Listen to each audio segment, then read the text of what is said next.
positive, altruistic motivation, one that is based on the minds of refuge and bodhicitta and confidence or faith, based on our clear understanding of the Buddha as an unmistaken guide, his teachings as reliable, infallible path,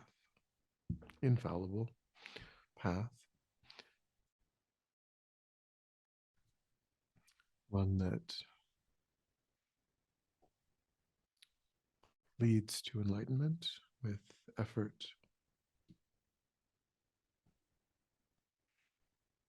And we think that the purpose of that enlightenment is to unlock our capacity to be of perfect benefit to sentient beings.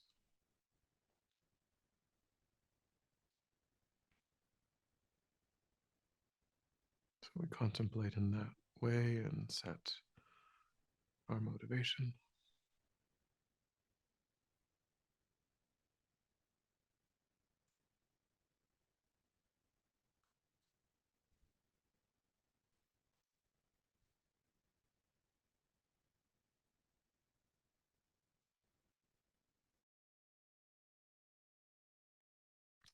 All right. So we've just finished. I think all in one class, we went through the 7-point cause and effect. Not meditation in the sense that we did it as a meditation, but we discussed the individual components that a person does contemplate when they're going through the generating bodhicitta in that way, using that technique. And now in the material, the other technique is going to be discussed, which is equalizing and exchanging self for other. And really, self-cherishing for other cherishing is a longer way or a more detailed way of saying it. So we're on day 306. If we start, any thoughts or questions from last class? Welcome. Sheil? Is it Sheil? Is that how you pronounce it? Yes. Just phonetic. Got it. I'm spotlit today, so you can, if you want to, you can feel free to have your camera on or off, whatever you feel more comfortable with. But there's three of us, three of y'all, so it'll just be me in the recording. Okay, so then we'll start with day 306, unless sounded like no one had a question from last class.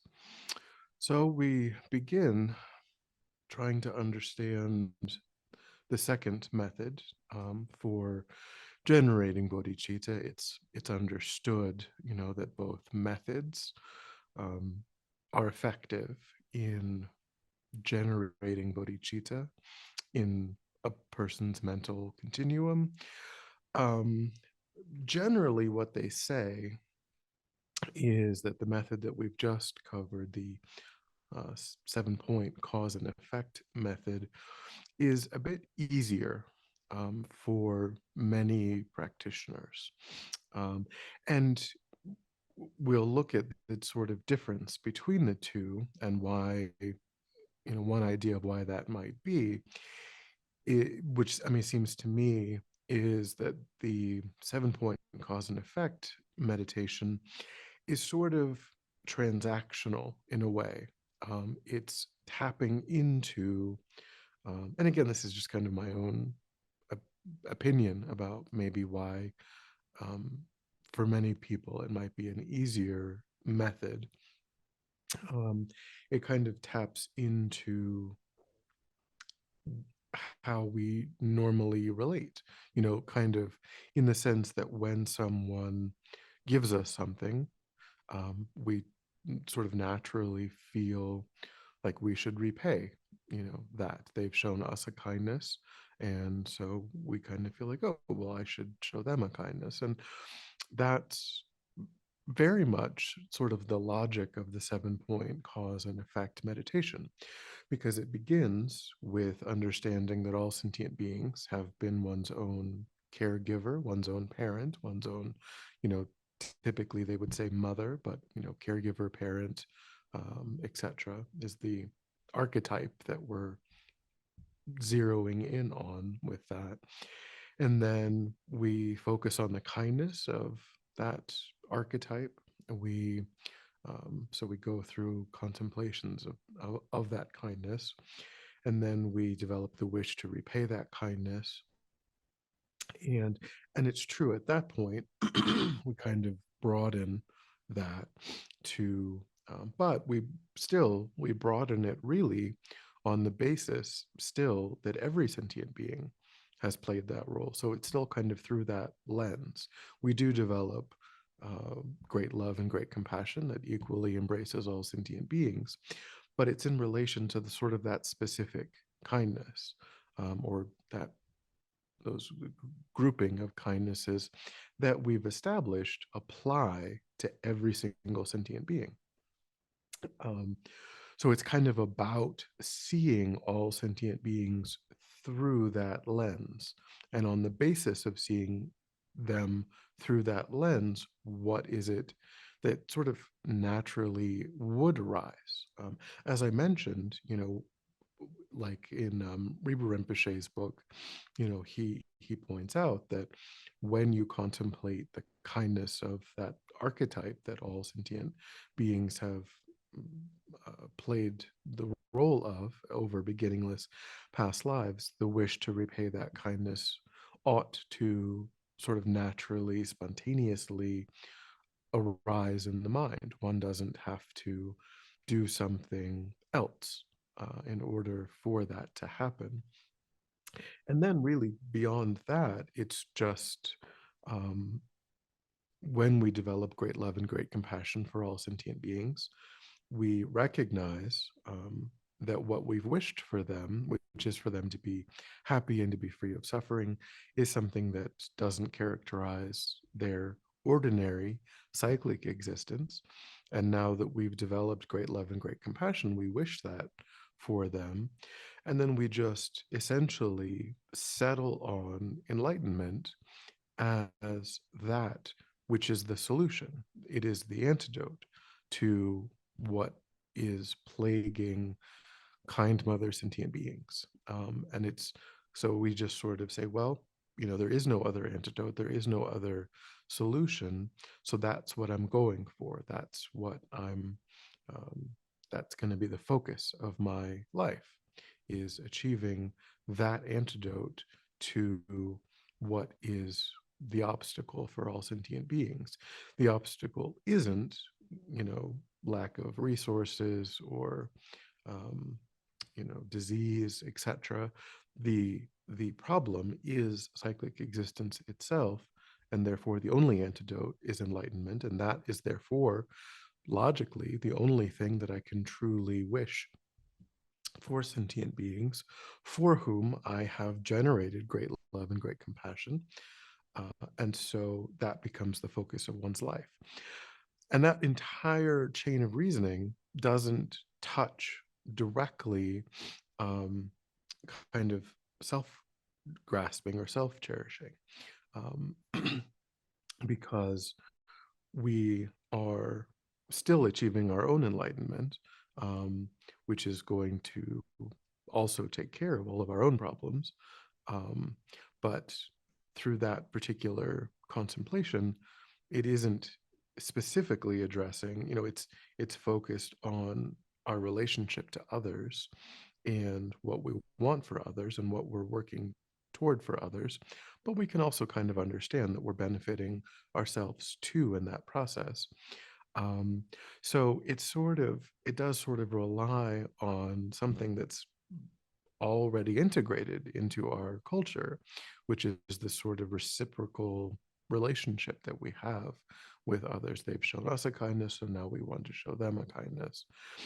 the equalizing and exchanging self for others, self-cherishing for other cherishing, goes directly to the the real problem, the sort of subtler, more underlying issue of self-grasping and self-cherishing, and doesn't rely on I mean, there are still contemplations within that where you recognize the kindness of sentient beings, but you don't you realize it in a general way, not necessarily um, through the archetype of the caregiver, um, and it isn't um, that's not really the same. It doesn't play the same role in this contemplation as it does.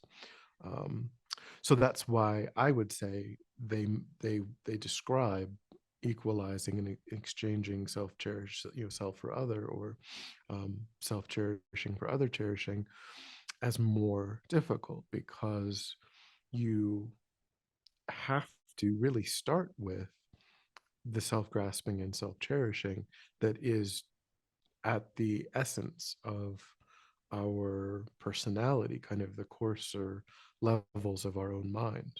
Um, so they kind of describe this method as what they say is for sharp facultied um, practitioners, self equalizing and exchanging self for other. But it's, of course, it's very good to have familiarity with both, to work with both, um, and they're uh, but either vehicle is going to generate the same realization of bodhicitta in one's own mind, if all of the other factors are there that are supporting that realization, like a deep understanding of the small scope and the middle scope. And as we've said, equanimity is still necessary, which comes before either of these contemplations. If all of those supportive, cooperative causes and conditions are there, we really can use either one. Hard to say, if maybe it would take a bit longer, to use the first one or the second one, or if it's really just um, that if one is more suitable for a particular person, then that's the one that they ought to use, and then it's fine either way. But there are two methods, and so the second method is now will be the focus of the next number of contemplations. Any thoughts or questions so far?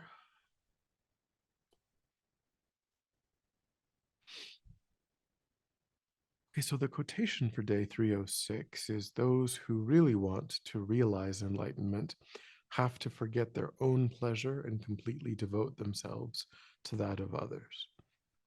And then in the description or the discussion, this topic of equalizing and exchanging self for others is presented. And in the commentary, it says that Shantideva is sort of the one who really emphasized this particular approach to developing or cultivating bodhicitta in the mind. So in the commentary, it says, for countless lives, we've always been obsessed with our own pleasure and have completely neglected that of others. This beginningless focus on our own happiness to the exclusion of others is what we call self-cherishing. So again, we've said, that self-cherishing sounds, coming from our culture, like it's taking care of oneself, but it's this really, it isn't a problem to think, well, I need to eat, I need to sleep, I need to take a break. I'm looking after the mind and the body. Self-cherishing is I'm putting my own interests above those of others. And ignoring, if I feel like my needs are in conflict with others, then I'll ignore the needs of others and just focus on my needs. And if I feel inconvenienced even by the needs of others, I may not pursue them, because I have this other thing that I would rather do. So it's a very myopic view that we um, are. It's really something that we've all internalized, over beginningless past lives and the familiarity of that easy kind of way of navigating the world.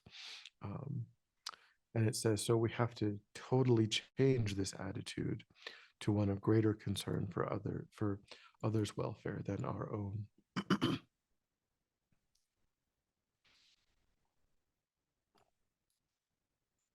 So, and then, then Lama Yeshe says, that this, if we do use this method, then it really is getting at the heart of our, you know, in a way, it even really supports realizing emptiness directly, because it's very helpful in um, tamping down the ego identity in a way, again, in a way that the other contemplation doesn't really directly get at. If a person was doing that, they would really have to rely, I would say, maybe even more heavily on the wisdom teachings, because still, of course, with enlightenment, whether you use this method or that method, still, we're not talking about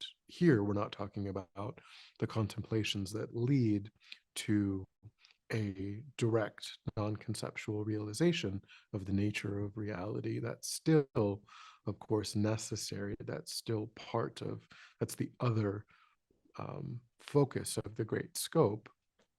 So still is the other piece of the puzzle of the great scope.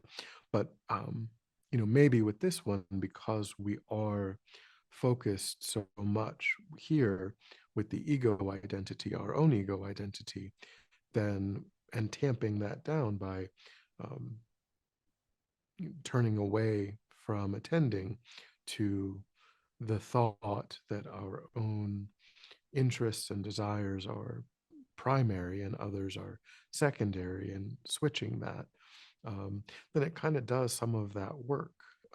And I mean, I think all of the realizations of the path are doing that to some degree, because even if we go all the way back to the ethical teachings, even with that, we're tamping down the most extreme forms of our impulses. Like, oh, I could just take that, I want that, so why not, why don't I just take it? Or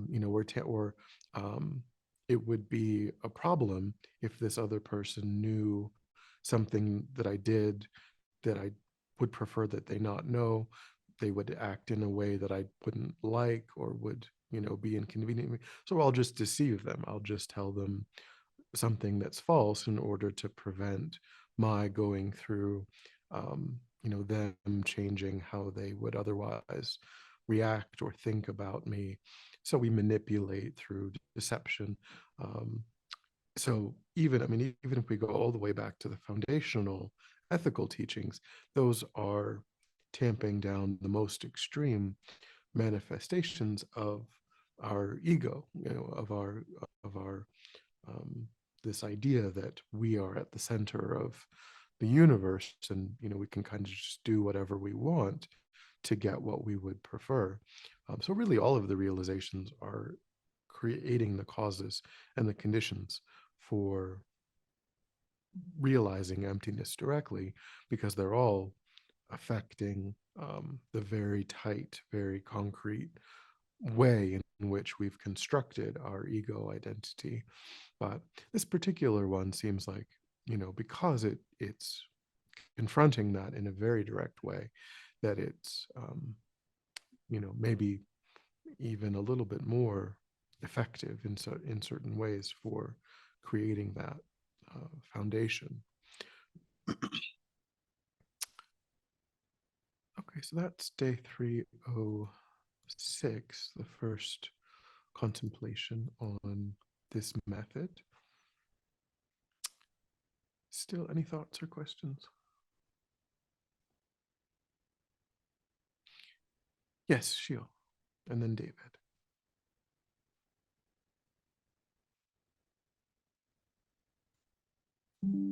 Sorry, I can't hear anything. I don't. Oh, yes. Oh, sorry, my mic was off. I'm really, really sorry. I'm just wondering, as we go through the Lamrim, and we lessen the ego, how does that work in terms of like how we function in society? Like if someone has achieved awakening, do they still kind of function in this world that we kind of, the society that I live in, or do they kind of retreat and, do something else? Because essentially my understanding, Buddhist practice is to rid the ego. And when you rid the ego, then what do you do? Like, are you able to still function in kind of society, or do you retreat and kind of then, help others? Like, how do you kind of figure out what happens and the end game of it all? So, I mean, so describing kind of the mind of a fully enlightened being is very difficult. There's not a lot of very detailed, and there are some disagreements, some different philosophical views about what kind of is retained or not retained, once all of what, you know, the personality, the identity that's sort of self-constructed is completely shed and no longer there. But what is definitely at the core of, because um, the training that a person is doing is for the benefit of others.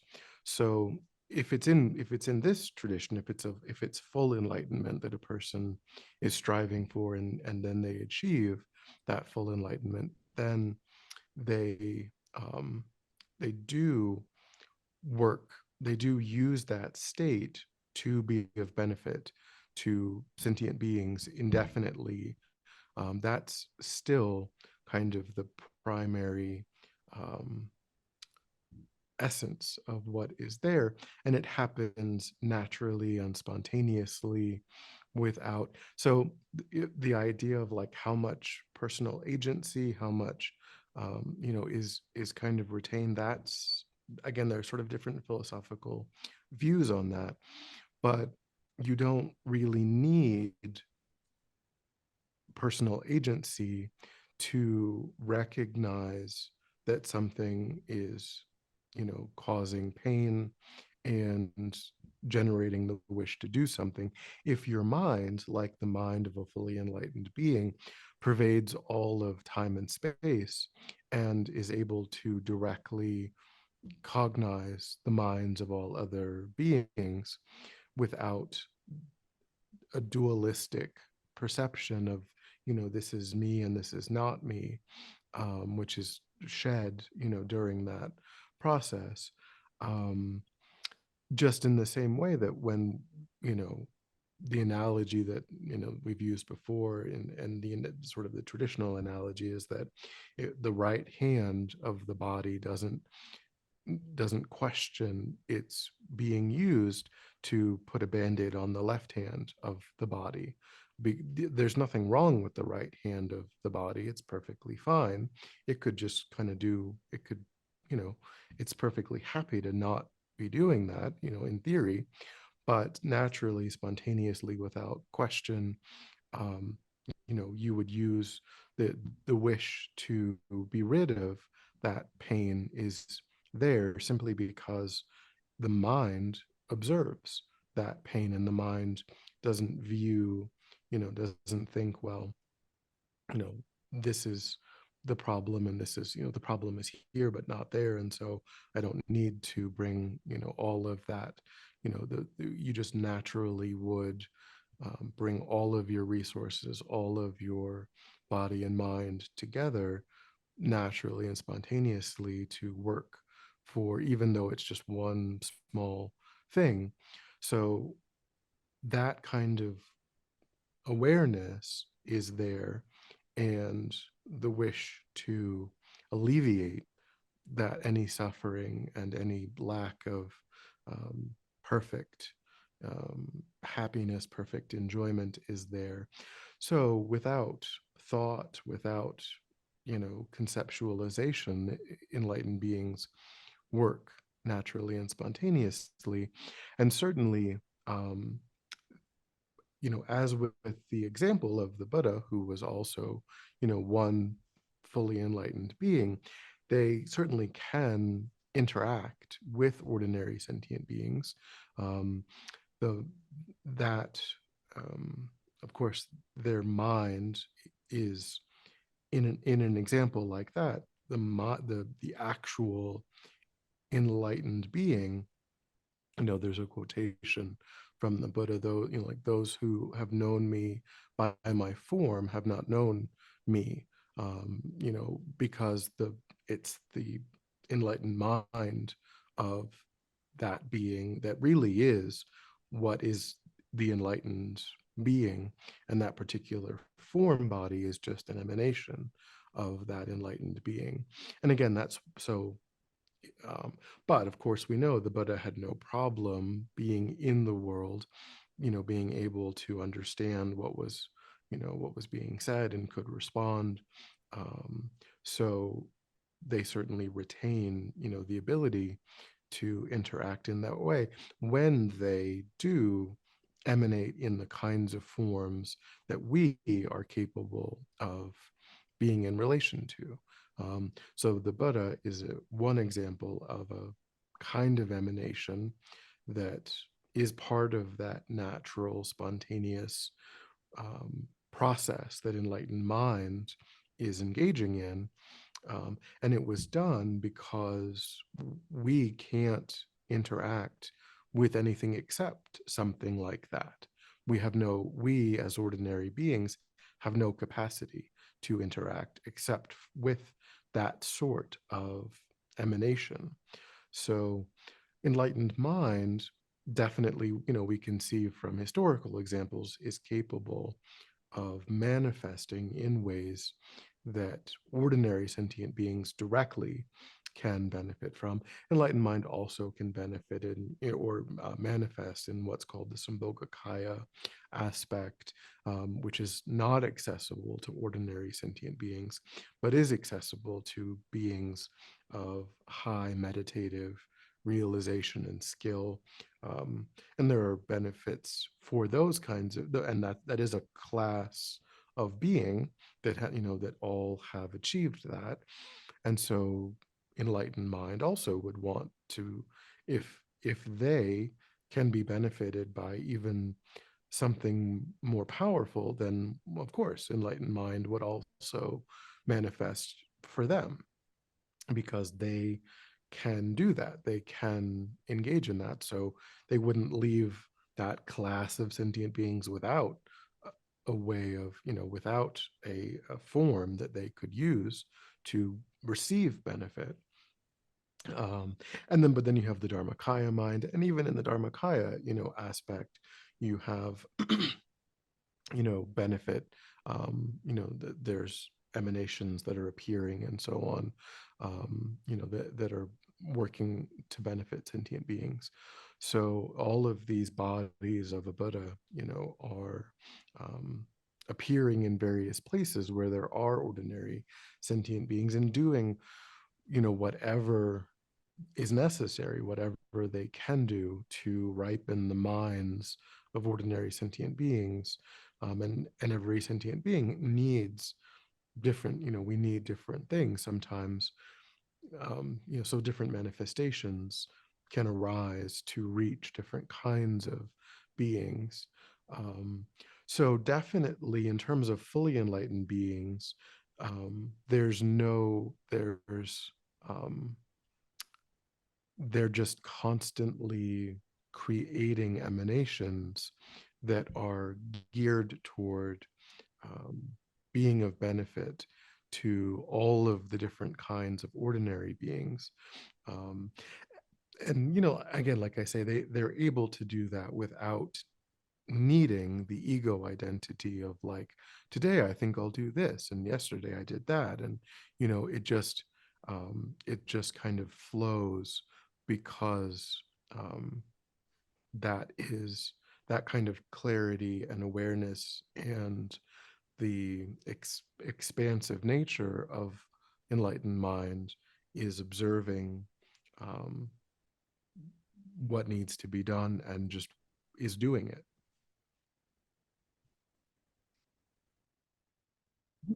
Right. I just part B. Do for the Lamrim, do I need to have a teacher to help me, or is the Lamrim something that I do on my own? Because time and time again, I always hear that, to progress, you do need a teacher. Mm-hmm. So how how does that happen? Like if I want to study the Lamrim, and I need a teacher, can you speak a little bit about that? Yeah, so I mean, I think I do think that, it's very clear that there comes a point in a person's practice where being able to get feedback. So in a way, it depends on what is meant by teacher, that's one. Because there's different kinds of ways in which we can benefit. There are students that have studied more than we have, and of course, that's very helpful. We can talk to our peers that have maybe a bit more study, have had a bit more time, than we have, and that can be very valuable in terms of feedback and so on. But of course, they may be wrong. They may have wrong understandings about things. Um, but many, I mean, that's true of even, I mean, of course, unless you're fully enlightened, you're certainly going to be wrong about some things. You're um but so it's just really a question of degree, because nobody who's ordinary is able to explain things perfectly in the best possible way without making any errors. Everybody, regardless of whether a person's a geshe or they're you know but so um, so attending teachings, asking questions, all of that is helpful. In terms of what is presented in Buddhism is kind of more so like a root guru, taking a teacher as one's own root guru. And that's a different thing that Buddhism, Tibetan Buddhism in particular, presents that as something that is very helpful, that is, and even necessary, but really necessary at a certain point in a person's training. A person has to be prepared. So, and that is also a section of the Lamrim. They call it guru devotion, or how to properly relate to the spiritual guide. Um, and so, in order to enter into that kind of relationship, really, you also have to know what that is. So you kind of have to study that before you do that, because otherwise, what am I entering into? What does that, you wouldn't have any idea what that means, what that implies. Um, so I would say that it isn't anything to rush into this. And it's not, it isn't helpful in a way. The emphasis that you find kind of makes it seem like all is lost unless from day one we have that kind of personal relationship. And really, that isn't true, because we do have books, we do have, and in the past 2000 years ago, there weren't books, there weren't resources. You really did have to um, you know be in relation to another person speaking words in front of you to make any sense of things. But certainly, it's definitely true that there comes a point where a person, just like, if we wanted to, we would take a mentor, with many, many things. If we wanted to um, become a doctor or a lawyer, we would do that, or a metal smith, or you do that by depending upon experts that are in those fields and coming under their tutelage, in a way. And when you do that, you don't question, you wouldn't be like, well, I don't think that's how you do that. Or, you would be receptive, you would be open to their guidance. If they said, do this and don't do that, you would be like, okay, I'll do this and I won't do that, because I know that, if you decide that you're going to take this person as your thesis advisor, you're going to take this person as your whatever, you're coming under, in a way, you're coming under their control. And you've done that because you've decided that that person really knows what they're talking about. And then if you were argumentative with that person, if you disagreed with them, it wouldn't be very productive. Yeah. So is the Lamrim something, because I listened to Venerable Amy. Do Mhm. I say Venerable Amy or Venerable Miller? Usually the convention, in if the name is a Tibetan name, then the convention is the second name. Um, if it's a venerable who's using their Western name, the convention is typically their first name. So Venerable it's Amy. it's a Okay. little confusing. Yes, I remember she was doing the Lamrim, and at first it was very overwhelming. I didn't have an understanding of what was happening, but now just through study, I have a better grasp. And I remember talking with her, and I think there's like a Lamrim download on FMP. But my question is the Lamrim something I can download and take and start practicing on my own? Or is it something that I need to find a teacher to study?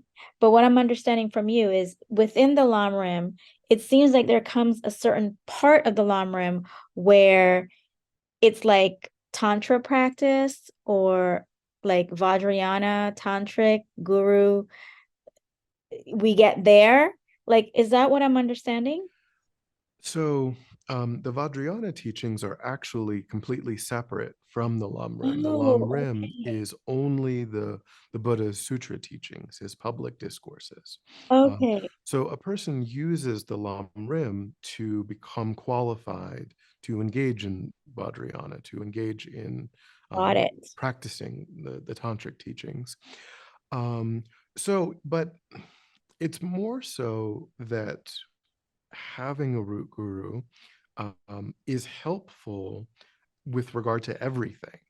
Um, but it demands a certain way of being able to be in relation to that teacher. Um, and so, like I said, if you are, um, going to see them as just kind of this random ordinary person who like has some information, um, and you're not really willing to you know listen to what they have to say and see them as someone who has deeply internalized the teachings, who is giving you really qualified, perfect guidance and advice, and that if you ask them a question and they make a recommendation, that you will do that recommendation because of your trust and your confidence in them. And so if you just kind of look at them as just someone who knows more than you and that's it, and like maybe you'll do what they say and maybe you won't, or maybe you'll disagree with things that they say. So it's more so about like, am I ready to take someone as a real guide for my spiritual development, and do I trust them to be able to guide me through my spiritual development? If you reach that point, then even with respect to all of the Lamrim, their feedback is very helpful. The suggestions that they would make about how to approach things will speed a person's development. But if we're going to disregard what they say, if we're going to argue because we just think, well, they didn't, I don't know, they didn't tell me what I wanted to hear, so maybe they don't know what they're talking about, or maybe maybe they haven't really studied as much as I. So we really have to investigate teachers, and we have to investigate our own mind and think, am I prepared to come under that kind of guidance? Am I prepared to be guided, to be led by someone? And then if we can say that we are, and we've found the person that we think is the right person, then then there's all kinds of incredible benefits that flow from that. Um, for Vajrayana, that is something you shouldn't really, you can read about it in a very general way, um, but that is something that a person does need guidance for. You need to take empowerments, you need to. So, and of course, like I said, there's different views about like, it's also not, empowerment is also not something to rush into, because there are commitments that come with that. It's very serious. So it's also something to go slowly with.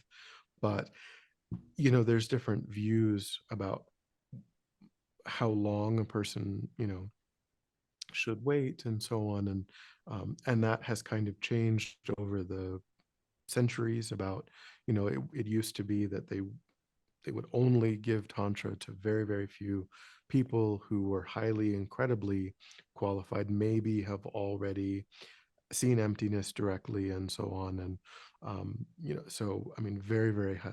And now it's offered more broadly. It's sort of, the view is kind of, well, at least there are some positive imprints that can be gained by that practice that are helpful. But it's not helpful if, again, if you're not prepared to take the commitment seriously and so on. So um, I can't really give advice about when to, it's kind of like, well, when do I take refuge, or do I? And of course, Vajrayana is also only meant for Buddhists. Yeah. Do I need to have an empowerment to start the Lamrim? No, nothing on the Lamrim is like Vajrayana. It's all, that's all specific to Vajrayana. Okay. Thank you. Thank you for clarifying, because yeah, I wasn't sure of the connection to Lamrim and Vajrayana, and so now this makes more sense. And then when you do like Nudro practice, is that together with the Lamrim, or is it Lamrim, Nudro, and then if you feel ready, you take on Vajrayana, but if not, you can continue doing Nudro all over again? Um, so I mean, in terms of Nundro practice, they definitely would say that it helps. It can certainly help to just generally like clear away obstacles to a person's spiritual development. If a person's doing Vajrasattva, or if they're doing mandala offerings or water bowl practice, or and then there's uncommon, like making satsas, or so there's different, you have different practices and different traditions about what is or isn't Nundro. Um, so it definitely, I would say that if, in terms of Lam Rim, there are many individual Nundro practices that, like Lama Zopa Rinpoche would say, you know, if a person's having trouble realizing the Lam Rim, then it would, then they should focus on, as I say, water bowls, Vajrasattva, mandala offerings, different things, or Miksema practice, different um, things. They can really be helpful in clearing away obstacles and helping to gain realizations in general. So yeah, and in terms of how Nundro is in relation to, it's kind of more so like long retreat, like retreats, like approximation retreats or things like that, which is in Vajrayana. And that is something that a person would get guidance on by a teacher, like, should I do it? So, definitely it's fine to, there's nothing, and like there is an empowerment of Vajrasattva that a person could get. Um, you generally, you would do solitary Vajrasattva without empowerment, and then you might, if you wanted to get the empowerment, then you know so if it's something that you're doing anyway, if it's something that you feel like, oh, I'm doing Vajrasattva, I feel comfortable doing Vajrasattva, and so then great, maybe seek out the empowerment that makes it more powerful, and so on. um, Yeah, and then in terms of like, and then keep track, like, have I done the 100,000, have I, and so on, and then you have that kind of information that you could give, to someone if you were seeking guidance about. But really, that's kind of in relation to longer Vajrayana retreats. Thank you so much for clarifying all this. Oh, wow. Thank you. Okay, so David has a question. yeah, so very visual. So very visual, he said. So in terms of, yeah, so I mean, in terms of the second method, when you say popular, like, I mean, Tonglen is certainly part of equalizing and exchanging self for other, and that's a very visual meditation. And then like friend, enemy, and stranger can also be part of that, and so that's also, so yeah, I mean, it could be that it's a bit more tasty, in that sense. Um, so the purpose of an empowerment, sorry, I just gotta move things. Um, so the purpose of it, so empowerment, I have to move the actual because I have a thing in the way um, on the screen. Um, so the purpose of an empowerment, it empowers a person to engage in Vajrayana practice.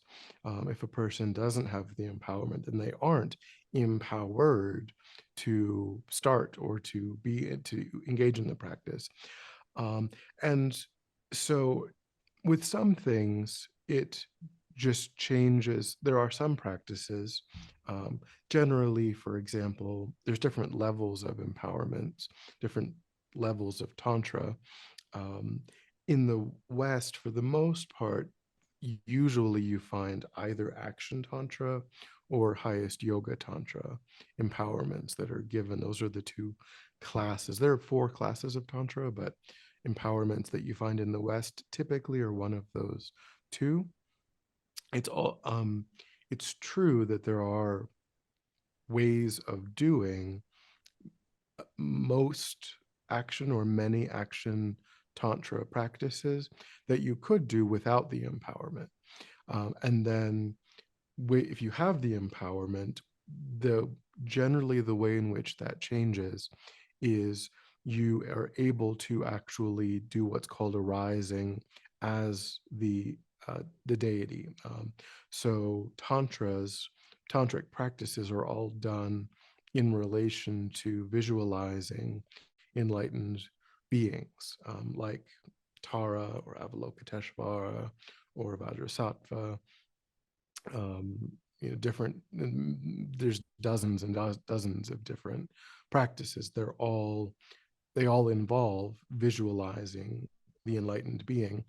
Without the empowerment, you can never visualize oneself as the enlightened being.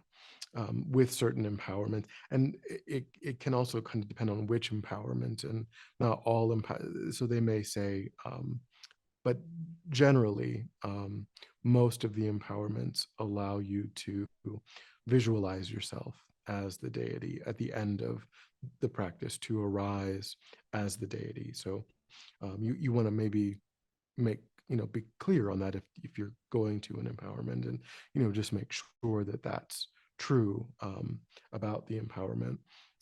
But typically, that is the main difference, that you can't arise as the deity. There is usually the practices will have an element at the end where the deity dissolves and kind of absorbs into you, and you meditate on a union, a sense of inseparability from the deity, and that's fine. That's not a problem. It's literally taking the form of the enlightened being and arising as the deity. So it's kind of a subtle distinction whether you are um, just concentrating on a sense of inseparability or union with the holy body, speech, and mind of the enlightened being and one's own body, speech, and mind. that's no problem even without an empowerment. What is a problem is actually feeling as though one's form is the form of the enlightened being. Um, so that's the main, and I mean, they would say that there are energetic, esoteric kinds of benefits of um, receiving the lineage, in the room with the person, with the master, the Vajrayana master. So there's a certain energetic, component to the whole thing. But like I say, there are different points of view about what the practitioner needs to bring to the empowerment in order for it. Of course, even if you aren't, you do still have the permission to engage in the practice, but how effective is engaging in that practice if you've not ripened your mind to the point where you're really truly ready for that. Um, so there, like I say, there are different scholars or practitioners or masters will kind of present things in slightly different ways in terms of what kind of practitioner really is going to be able to take that vehicle and really truly make great use of it. Like I say, there's a general sense that the positive imprints that we get at least have some benefit for our future lives. Um, Assuming, as I say, that a person takes the commitments seriously and is upholding the commitments. And oftentimes, you don't know what those commitments are until after the empowerment. They won't tell you. It requires an element of faith, of confidence. Um, so,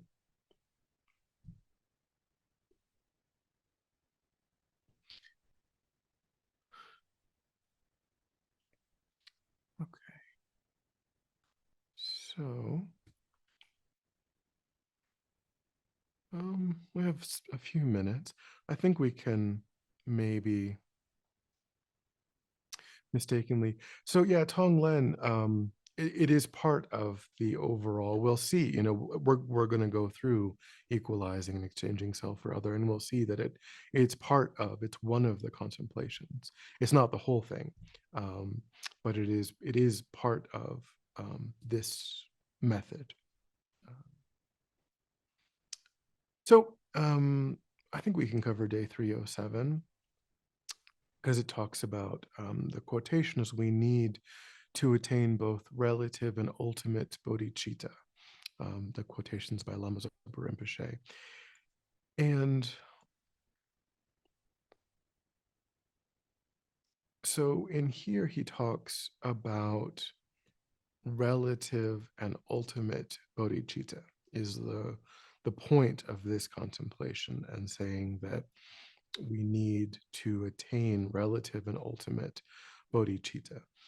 And what's interesting about the phrase ultimate bodhicitta is that it isn't bodhicitta. It has nothing to do really with bodhicitta, but it does refer to the mind stream of a practitioner who's realized bodhicitta.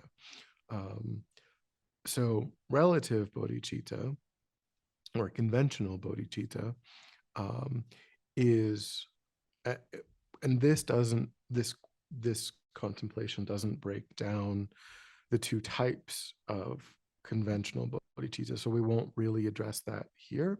But there's aspiring bodhicitta and engaged bodhicitta.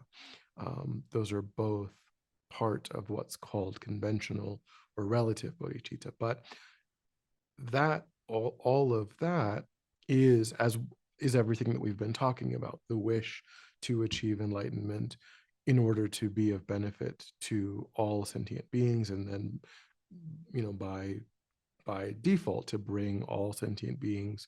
This idea of being of benefit implies or infers bringing all sentient beings to their enlightenment. There is no other way to really be of benefit to sentient beings in a true, absolute, full way. You can be of temporary benefit, but this focus really is of truly bringing them to their enlightenment. Um, that's conventional or relative bodhicitta. Ultimate bodhicitta, although the word bodhicitta is there, it refers to the direct perception of uh, emptiness or the nature of reality in the mind stream of a bodhisattva. Uh, so, which is also necessary. Um,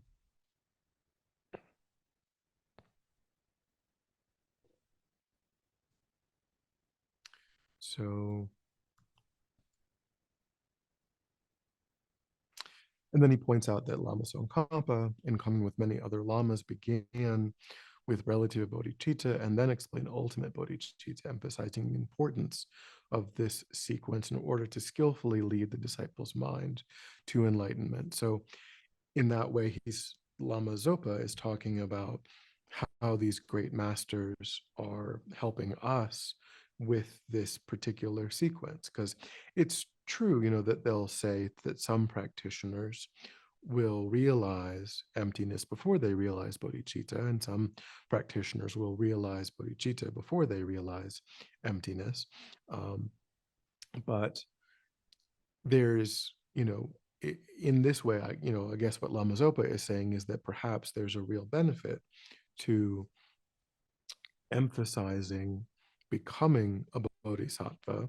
And then once you've done that, now really, really emphasizing realizing emptiness instead of thinking, oh, well, I'll put all of my effort into realizing emptiness, and then I'll maybe think about realizing bodhicitta. Um, because, and it could be, that because bodhicitta is the thing that really distinguishes Mahayana from Theravada, you don't want to maybe run the risk of just becoming an arhat, like just, you've realized emptiness, and then you think, okay, great, that's fine, I'll just stop there. You want to think of realizing emptiness as something that is in service of your bodhicitta, that is something that is part of what a bodhisattva does. So I can't, he says, Geshe Chekoa, he's not, Geshe Chekoa is not like wrong, but he's saying, that um, but he's saying that Lama Tsongkhapa's approach is to encourage us to develop bodhicitta and then train in realizing emptiness. Excuse me, Venerable Dondro. Um, is it enough to have the motivation for bodhicitta and then realize emptiness to have ultimate bodhicitta, or is there a series of stages where now you have full bodhicitta, you're full bodhisattva, or is it just enough to have that motivation? So it wouldn't be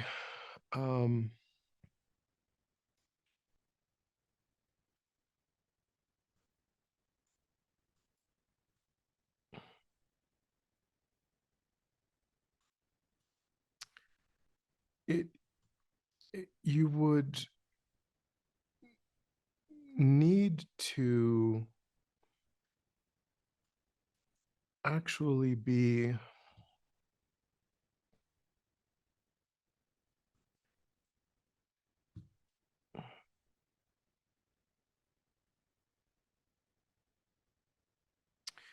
so, because it says here, ultimate bodhicitta is the realization of emptiness within the mind stream of a being with bodhicitta.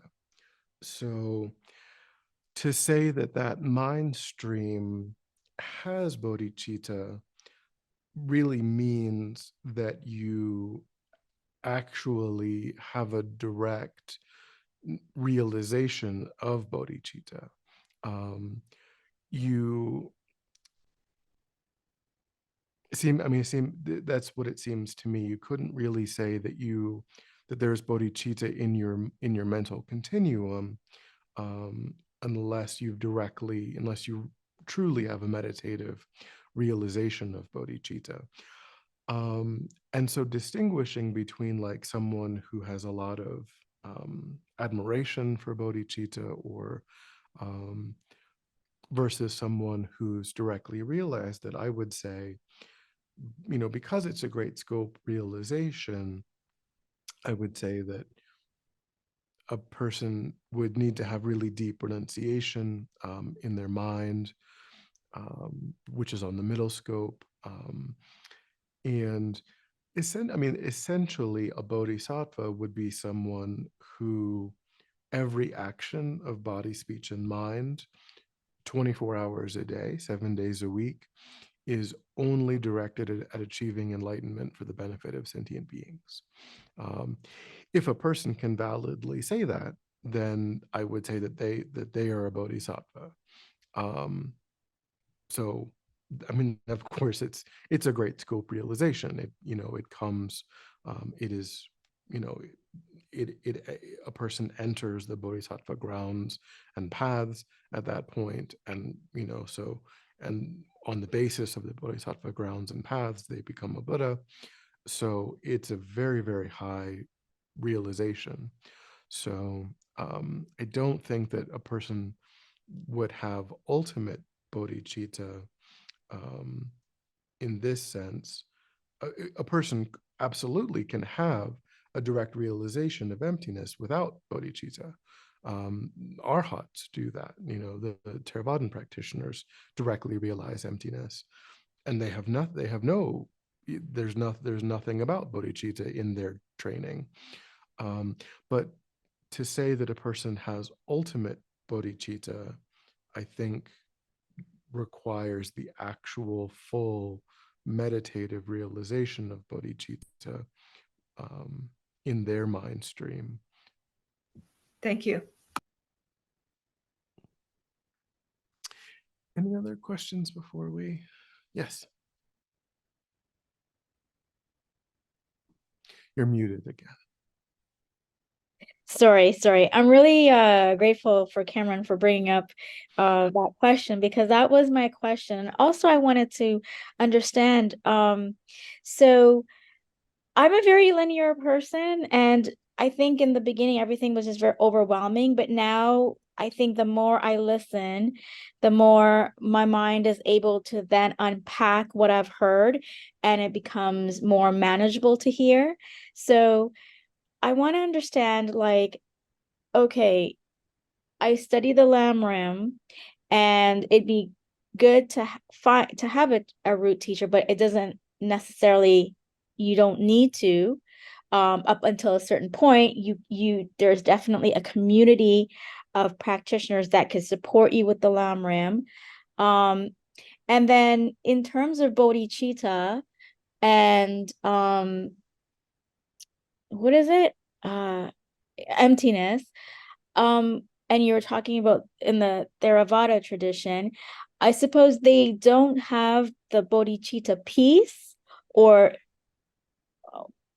like, is that what you're saying? Or are you saying that, like, as we take, for example, in Mahayana, we will do the Lamrim, and then somehow bodhicitta gets in there? Is bodhicitta in the Lamrim that we cultivate before one experiences emptiness? Like, how does that work linearly, or does it? I don't know. Yeah, so Lama Zopa was saying, with, like, if you were to look at the Lamrim Chenmo, or so there's 18 different Lamrim texts, and what Lama Zopa is saying is that Lama Tsongkhapa's approach, who is the founder of the Gulug tradition, the specific school that our center is following, he will put the chapter on bodhicitta before the chapter on the ultimate nature of things. So, but then, like I say, it's different practitioners, historically speaking. As long as you do both, then it's fine. Like, you do, I mean, in order to achieve full enlightenment, you have to do both. You can't, to achieve individual liberation, which is the goal of an arhat, which is the goal of a Theravadan practitioner becoming an arhat, you don't have to do both. If that's your goal, if that's what you're aiming at, then you just have to realize emptiness. You don't have to include bodhicitta in that in order to get that particular goal, the goal of individual liberation. If you want to become a fully enlightened being, a Buddha, then you have to do both. You have to fully have a direct meditative realization of bodhicitta, and you have to fully see emptiness directly, non-conceptually. And I guess that it could be that there's some danger that a practitioner, although, I mean, of course, a Mahayana practitioner is familiarizing their mind, in various ways with bodhicitta, but maybe some, that kind of question is a little bit above my pay grade. That's sort of a Lama, a Geshe Sherab, question, like why do some, because Geshe Chekawa and Lama Tsongkhapa, they're both Tibetan Buddhist practitioners, and Lama Zopa is saying, well, that they're approaching it differently. Some practitioners will write texts that that will put emptiness first and then bodhicitta, and some practitioners will write texts that put bodhicitta first and then emptiness. So it would seem to me that the only danger might be realizing emptiness without enough strength of a bodhicitta motivation to actually fully achieve enlightenment. Maybe that practitioner would achieve individual liberation and not full enlightenment because their bodhicitta wasn't strong enough, maybe. And we want to maybe not do that. So we should initially put a lot of time and energy and effort into getting that bodhicitta, and then really, really focus. Because if you think about the bodhisattva grounds and paths, you have the path of accumulation, the path of preparation, and then the path of seeing, and so you have all of the, and that is assuming that a person enters those paths after having directly realized bodhicitta. So that's the Bodhi. And then, of course, Vajrayana makes things more complicated because you've got a whole nother kind of way of thinking about this, in terms of the speed and all of these things. But that's, yeah, so that would be a good question. Geshe-la's last teaching is on Sunday. So, and it's actually going to be on the 8 verses of thought transformation, which is a little bit different, but still, you could say I've been, you could certainly ask. You could ask, like, because those teachings are kind of about emptiness and bodhicitta, in a way. So, like, why do some practitioners put one before the other? That's kind of how I think of it, but it's certainly a Geshe Sherab question. Thank Okay, you. we're out of time for today, so we'll just end with dedication. So we bring to mind the altruistic motivation that we established, and we think that by having engaged in this class, we've actualized that motivation, generated positive energy in the mind. That positive energy will ripen in spiritually beneficial ways in the future. So we want to think of the ways in which we want to specifically offer our practice in those spiritually beneficial and supportive ways. So think of how you would like to offer the fruit of your practice, that positive energy, as it ripens in the future.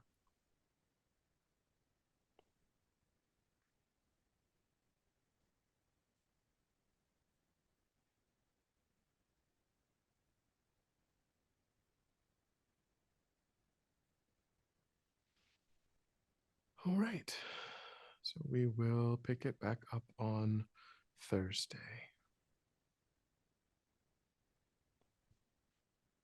Have a good night.